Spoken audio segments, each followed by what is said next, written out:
pessoal. Eu prometo que é o último vídeo, tá bom? Que eu vou falar de efeitos colaterais. Talvez eu faça mais pra frente outros vídeos de efeitos colaterais, enfim. Mas esse eu vou falar de um outro componente cardiovascular, que é o remodelamento cardíaco, tá? O que é o remodelamento cardíaco? É a alteração da morfologia cardíaca, tá bom? Ou seja, do jeitão do coração. Aumenta a parede, diminui o tamanho da câmara, tá bom? Então, beleza. Primeira coisa que a gente tem que ver, o esteroide, ele causa o aumento da hipertrofia cardíaca? O miócito, a célula muscular cardíaca, ele tem receptor de testosterona, então ele pode sim hipertrofiar, tá? Mas será que isso é clinicamente importante ou clinicamente significante? Olha só, muito cuidado com o remodelamento cardíaco, tá bom? Com alterações da morfologia cardíaca, do jeitão do coração. Por quê? Pelo seguinte, treinamento de força é diferente do treinamento aeróbio. O treinamento aeróbio, quando a gente está... São exercícios cíclicos, contínuos, tá bom? Você vai pedalando, você vai andando na praia lá, tranquilão. E aí fica voltando muito sangue da periferia, porque você tem as suas panturrilhas contraindo, tá bom? Perifericamente, e fica voltando muito sangue para esse coração. E o sistema circulatório é um sistema fechado, onde a bomba motora desse sistema é o coração. Então, da periferia, das panturrilhas contraindo, quando você está lá andando na praia, o que acontece? Volta muito sangue ao coração. Então, o coração recebe muito sangue. Então, ele tem que dilatar o tamanho da sua câmara para empurrar o sangue para frente, tá bom? Então, ele recebe muito e manda lá para frente. Então, os exercícios aeróbios, eles tendem a aumentar o coração em termos de aumento do volume das câmaras cardíacas, tá? É claro, também com um exercício de mais alta intensidade, mesmo sendo aeróbio, existe sim uma hipertrofia da parede cardíaca, mas veja, né? Ela é fisiológica, é decorrente, é uma adaptação do exercício. Beleza? Ok. Com relação ao treinamento de força é diferente. O treinamento de força faz o seguinte, ele tem um mecanismo de avaliação da circulação diferente. Quando eu faço a contração da musculatura, tá bom, hein? Contração da musculatura esquelética, o que acontece? Por volta de 40% da sua contração voluntária máxima, você tem oclusão vascular, porque sabe, lá no meio do seu músculo tem um monte de vasinho passando também, um monte de artéria, um monte de veia, tá? Então, quando esse músculo contrai, você tende a reduzir o volume sanguíneo que está passando ali por entre os vasos, tá bom? Então, o que acontece? O treinamento de força trabalha muito com isso, né?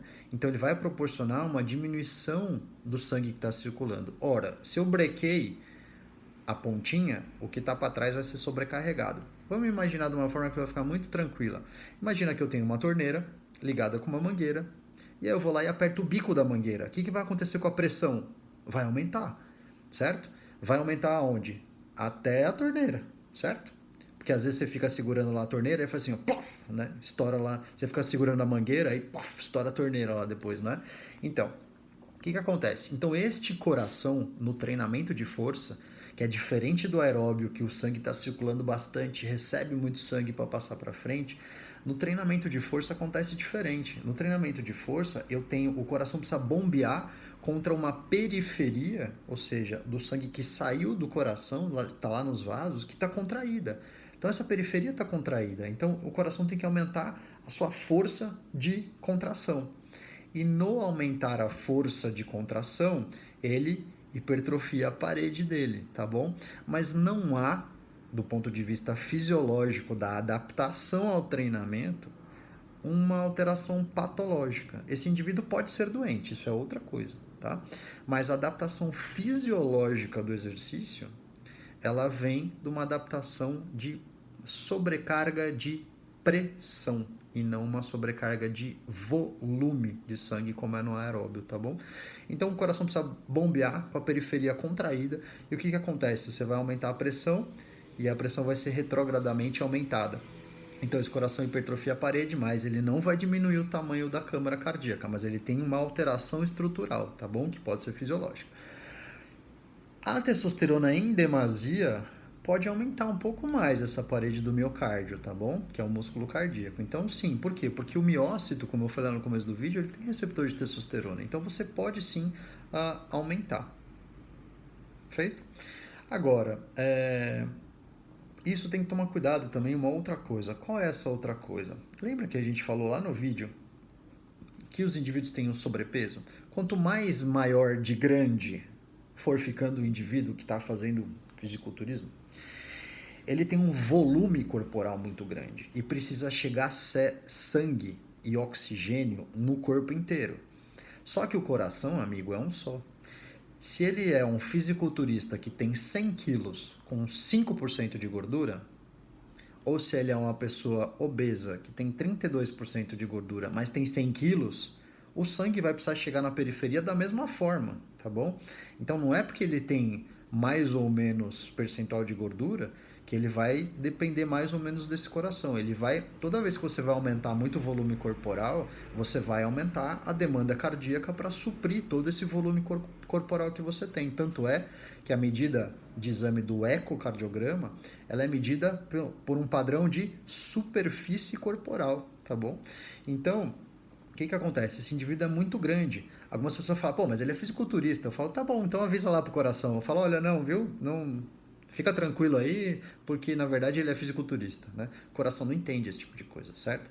Então, existe sim uma propensão, tá bom? Um risco de que esse coração hipertrofie mais. E existe também, como a gente tem relatos de casos na literatura, de alterações cardíacas. A gente não tem no futebol aí os casos de hipertrofia cardíaca, né?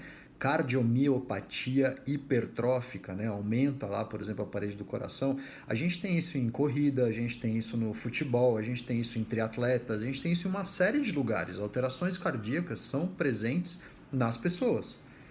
E o fisiculturista é pessoa também, né? Embora não pareça, né? Embora alguns não achem, mas ele é pessoa também. Feito? Então o que acontece? Essas pessoas também podem ser doentes. Então, com, sem ou apesar de ter usado um monte de coisa, ele pode ser um indivíduo que seja doente já da sua base, né? E veja, cuidado, porque se o vô é cardiopata, o pai é cardiopata, tem tio cardiopata, a mãe é cardiopata, tem história de cardiopatia importante na família, e eventualmente isso pode acontecer também, tá bom? E uma outra coisa que pode piorar o remodelamento cardíaco é a presença de hipertensão arterial. Então, como eu falei, a superfície corporal aumenta muito, a testosterona converte em estrogênio, aumenta a retenção hídrica desse indivíduo, né?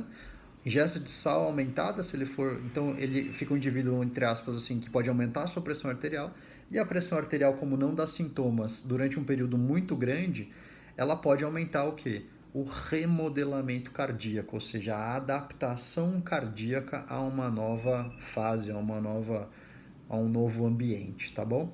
Então, tudo isso, né, como eu falei, esse é o último vídeo da sequência, tudo isso precisa ser, todos os efeitos colaterais precisam ser muito bem mapeados para dizer.